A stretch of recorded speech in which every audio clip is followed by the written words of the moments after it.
दोस्तों, औरंगाबाद जिले के नवीनगर प्रखंड का श्रेया हत्याकांड आप सभी लोगों को याद होगा। अब आपको बता दें कि श्रेया हत्याकांड का उद्भेदन पुलिस ने कर दिया है। देखिए, पुलिस ने खुलासा कर दिया है कि आखिर श्रेया हत्याकांड के पीछे कौन लोग शामिल थे, किसने श्रेया की हत्या की। आपको बता दें कि दो सगे भाई जो कि होटल मालिक हैं, उन्होंने श्रेया के हत्या को अंजाम दिया। साथ ही साथ इस चीज में श्रेया का बॉयफ्रेंड भी शामिल था। तमाम चीजें जो है पुलिस ने मीडिया के सामने रखी है और कही है कि इन दोनों होटल मालिकों को गिरफ्तार कर लिया गया है और पहले ही उसका बॉयफ्रेंड तो पहले ही गिरफ्तार हो चुका था। तो आपको बता दें कि इसका उद्भेदन हो गया है। जिस चीज का इंतजार था वह चीज अब हो गया है और शायद अब श्रेया को न्याय भी मिल जाए। तो कहीं ना कहीं श्रेया का परिवार भी इस चीज को लेकर परेशान था। श्रेया हत्याकांड जिसने पूरे बिहार को झकझोर कर रख दिया था। श्रेया का लावारिस लाश जो है वह एक डैम में मिलता है और कहीं ना कहीं यह चर्चा का विषय बन जाता है कि आखिर यह हत्या है या फिर श्रेया ने खुदकुशी की है। तमाम चीजों को लेकर मेरे साथ बात करने के लिए अखिल भारतीय अपराध विरोधी मोर्चा के राष्ट्रीय अध्यक्ष धर्मन सिंह राठौर जी हैं। धर्मन जी, आप लोगों ने लगातार श्रेया हत्याकांड को लेकर आवाज उठाया, आपने मुख्यमंत्री को पत्र भी लिखा, साथ ही साथ आपने यह भी कहा कि अगर श्रेया को न्याय नहीं मिलेगा तो मैं आमरण अनशन पर बैठूंगा। औरंगाबाद से लेकर पटना तक मैं जो हूं लगातार इस चीज को आवाज उठाते आऊंगा। क्या कुछ कहेंगे? क्या श्रेया को न्याय मिल गया है? दो लोगों को गिरफ्तार किया गया है। पहले दिन से ही ये लगने लगा था कि श्रेया का हत्या हुआ है, क्योंकि जहां थानाध्यक्ष और डीएसपी इसे प्रेम प्रसंग से जोड़ के आत्महत्या की बात बता रहे थे, तो ये क्लियर हो गया कि ये कहीं से आत्महत्या नहीं था। क्योंकि पहले ही स्पष्ट था कि जहां वो कोचिंग गई थी उससे लगभग 40 किलोमीटर दूर रोहतास के इनपुरी बराज में उसका लाश मिला था। तो ये पूरी तरह से क्लियर था कि ये आत्महत्या नहीं, हत्या है। अब हत्या किसने किया और कैसे किया, और जो कल जांच करके या जो पता चला है, जो वहाँ की एसपी ने प्रेस कॉन्फ्रेंस में रखी है बात, कि बॉयफ्रेंड होटल पहुंचाता है, गेस्ट हाउस पहुंचाता है, और जो दो सगा भाई है कहीं न कहीं तीनों मिलकर दुष्कर्म किया और दुष्कर्म के बाद गला दबाकर उसकी हत्या कर दी और हत्या के बाद अल्टो कार से उसको रोहतास के इनपुरी बराज में जाके फेंक आया। तो ये पूरी क्लियर हो गया कि यह हत्या था। और इस घटना से कहीं ना कहीं दो मैसेज भी जाता है। एक तो पुलिस प्रशासन पर कि आप किसी घटना का बिना उद्भेदन किए हुए, बिना सच्चाई को जाने हुए, बिना पोस्टमार्टम जांच का रिपोर्ट सही हासिल किए हुए किसी भी घटना को किसी और मुद्दे से जोड़ देते हैं। तो एक तो ये पुलिस प्रशासन के लिए भी शर्म की बात है कि बिना सच्चाई जाने हुए हत्या को आप आत्महत्या बता देते हैं। और यदि इस घटना में विभिन्न संस्था, विभिन्न नेता, विभिन्न पार्टियों का नेता का एक दबाव नहीं होता, आंदोलन नहीं होता, तो हमें लगता है कि श्रेया तो माने इसके शिकार हो गई दुष्कर्मियों का, लेकिन उसको न्याय भी नहीं मिलता। लेकिन सभी संगठन और विभिन्न राजनीतिक दल के नेताओं का वहां आना जाना और दबाव बनाना कहीं ना कहीं श्रेया के लिए एक न्याय के दरवाजे तक पहुंचा दिया है। जो मुख्य आरोपी है वो पुलिस के गिरफ्त में भी आ चुका है। तो हम उम्मीद करते हैं कि श्रेया को 100% न्याय मिलेगा।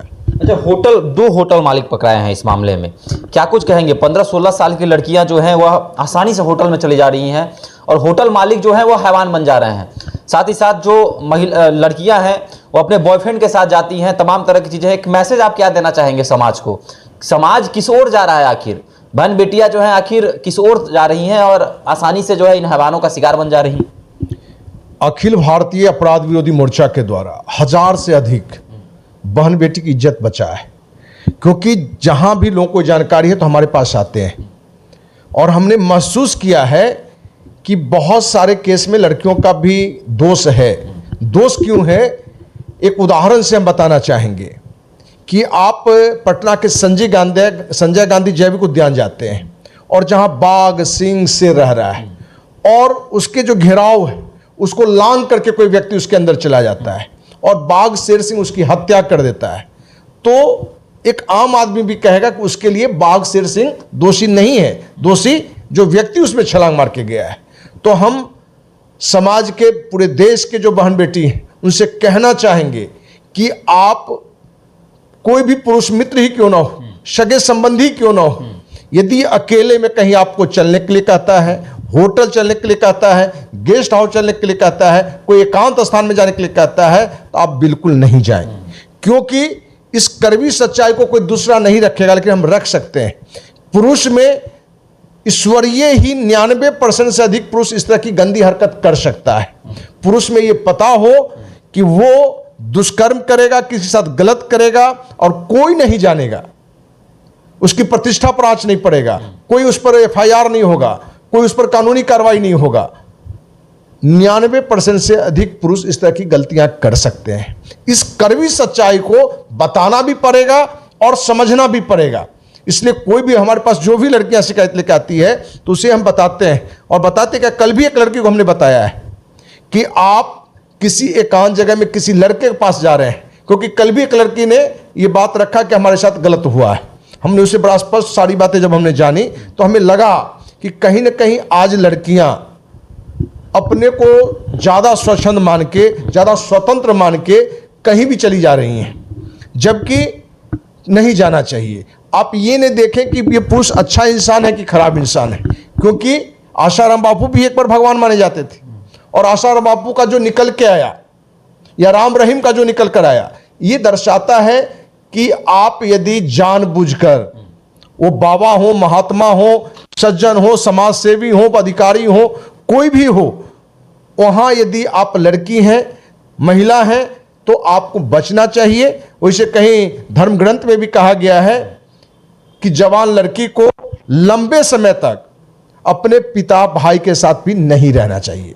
जब ये धर्म ग्रंथ में कहा गया है, तो आज लड़कियां घर से एक तो जिस तरह के कपड़े पहन के निकल जाती हैं, और जिस तरह से लड़के के साथ होटल में, क्योंकि पटना में, दिल्ली में या अन्य जगहों पर न्यूज में भी आता है कि अपने बॉयफ्रेंड के साथ होटल में पकड़ा गया, या होटल में बॉयफ्रेंड बुलाया और दुष्कर्म की घटना को अंजाम दिया।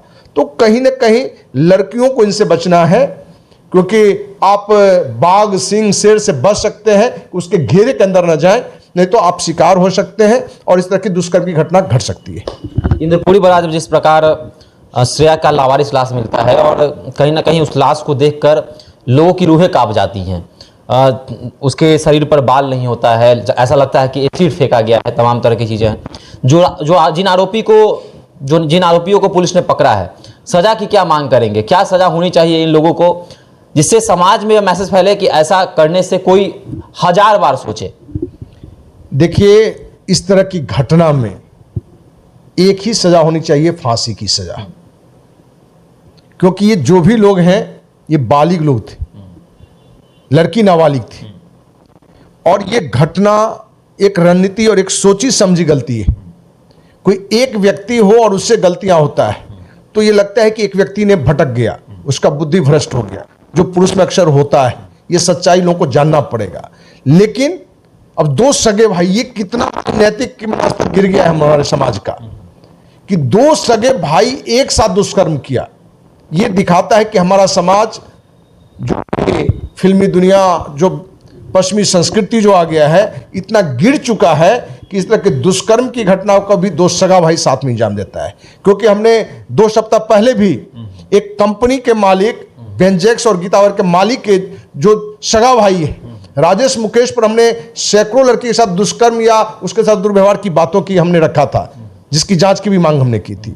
तो ये दर्शाता है कि इस तरह की घटना जो भी घटा है उसमें एक कड़ा डिसीजन हो, इस तरह के अपराधियों को फांसी की सजा हो, कम से कम आजीवन कारावास की सजा हो। चलिए, तो अखिल भारतीय अपराध विरोधी मोर्चा के राष्ट्रीय अध्यक्ष धर्मेंद्र सिंह राठौड़ ने मांग की है कि जो भी जिन आरोपियों को पकड़ा गया है श्रेया हत्याकांड में, जिन आरोपियों ने श्रेया की हत्या की है, उनको सिर्फ एक सजा हो, और वह सजा है फांसी। तो कहीं ना कहीं जिस तरह से पुलिस ने इस हत्याकांड का उद्भेदन कर दिया है, खुलासा कर दिया है, और हो सकता है कि अब श्रेया को न्याय भी मिल जाएगा। श्रेया की मां का रोते बिलखते हुए तस्वीर भी सामने आया था, किस प्रकार वो रोकर अपना दर्द बता रही थी और कह रही थी कि मेरी बेटी जो है सुबह के समय कोचिंग के लिए निकलती है और फिर शाम को वापस नहीं आती है, और फिर 3 दिनों के बाद उसका लावारिस शव जो है वह इंद्रपुरी के बैराज में जो है मिलता है, और फिर पूरे परिवार में शोक की लहर दौड़ जाती है। और साथ ही साथ जो भी इस तस्वीर को देखता है, श्रेया के मृत शरीर को देखता है, उसकी रूहें कांप जाती है कि क्या ऐसा भी हो सकता है, कि ऐसा भी किसी को मौत दिया जा सकता है। तो कहीं ना कहीं श्रेया हत्याकांड को लेकर आप क्या कुछ कहेंगे? आरोपियों को क्या कुछ सजा मिलना चाहिए? पुलिस ने कैसा काम किया है? क्या इसमें अभी और भी जांच की आवश्यकता है? आपको क्या लगता है? अभी हमारे साथ साझा कर सकते हैं। धन्यवाद।